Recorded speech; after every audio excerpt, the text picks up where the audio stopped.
What's good, YouTube? It's Nas and we back with another video. Road to 800 subscribers, of course. 5 away, so subscribe. And in today's video, I'm going to be talking about the Orlando Magic and really the news that just came out that Franz Wagner will be sidelined for the next 3 weeks. And ultimately, this falls on the shoulders of Paolo Banchero. And really, it sucks to say, but Paolo Banchero has been having a disappointing season. You got niggas calling him PB No J. You have his stats at really an all-time low since his rookie season, and everything across the board has been rough with Paolo Banchero, I would say. And really, I do think after All-Star break, this is a chance for Paolo Banchero to prove himself again. And that's crazy to say that I have to.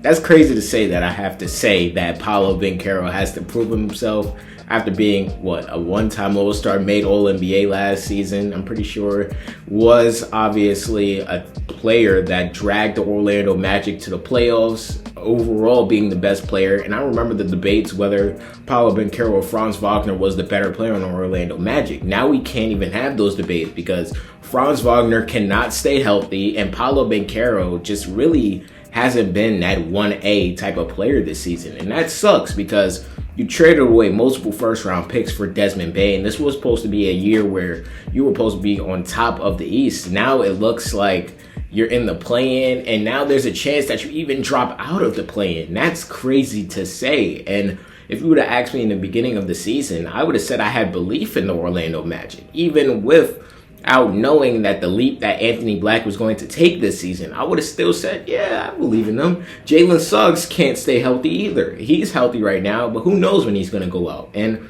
really, this falls on the shoulders of, I don't know if you want to call Paolo Banchero a superstar or not, but I don't know. This season, Paolo is averaging 21 and a half points per game, 8 rebounds and 5 assists, shooting 45% from the field and 30% from the three. I'm pretty sure he got his three-point percentage up last time I made a Paolo video, but this isn't going to be me shitting on Paolo again because he's had some great games, or good, I can't even say great games. He's had some good games ever since I made that video. It's just semi-decent. And that's not what we want out of Paolo Banchero. We want dominance. We want you going to the basket. We want you going to the rim. You don't have to settle for three-pointers. You don't have to settle for pull-up middies. You're 6'8", 6'9", 6'10", whatever height you are, 250. Go to the fucking basket. Why are you shooting, or why are you settling for so many jumpers? And that's the criticism I really have about Paolo Banchero, because I really do feel like he can go to the rim whenever he wants to.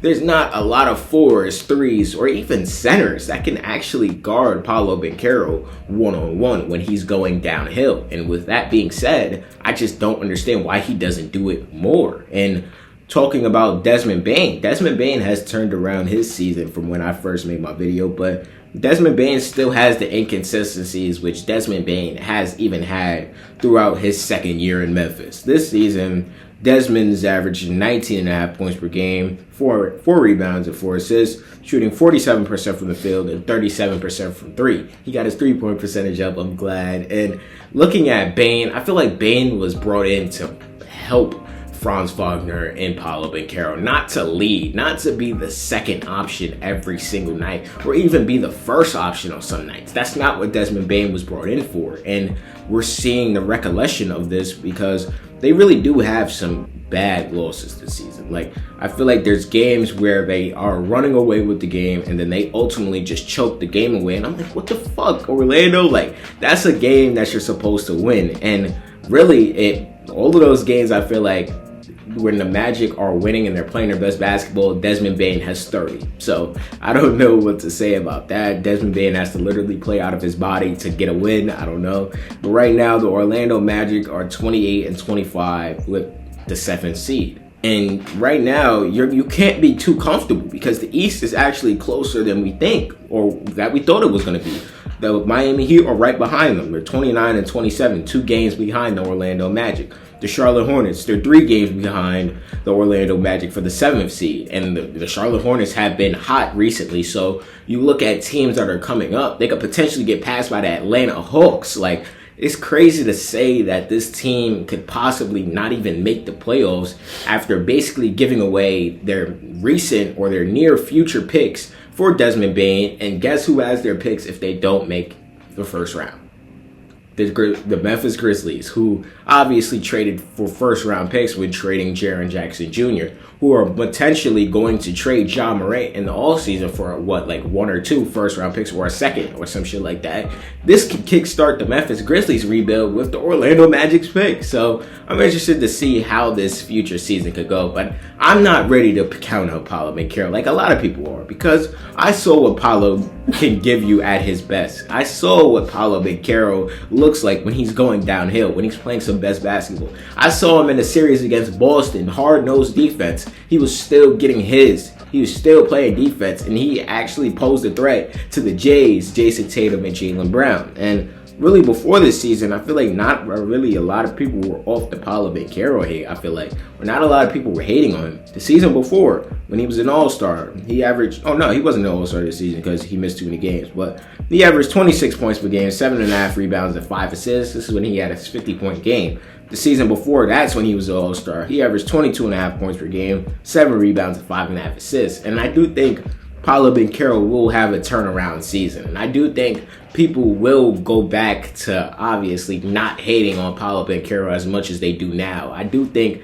the hate has gotten out of hand, and Paolo Banchero is not as a shitty player that people think, but he does have his flaws, and right now his flaws are really on full display because right now he is the number 1 option. There's no debate whether it's 1A, 1B. It's solely Paolo Banchero, and the Orlando Magic winning games are solely on Paolo Banchero. But I want to know, what do y'all think is going to happen to the Orlando Magic these next 3 weeks, which Franz Wagner will be reevaluated. It's not even a likely that he comes back in 3 weeks. And how y'all feel about Desmond Bane this season, Anthony Black, etc. And yeah, how do y'all feel about Paolo Banchero? Subscribe. What's good, y'all? If y'all made it to the end of the video, I hope you guys enjoyed this video. And there's a video right here. I'm pretty sure you're gonna like it if you like this one. And the channel icon's right there if you want to just check out the channel in general. And yeah, leave a like too, because it really helps the algorithm push me out. And yeah, I appreciate y'all for watching this video nonetheless.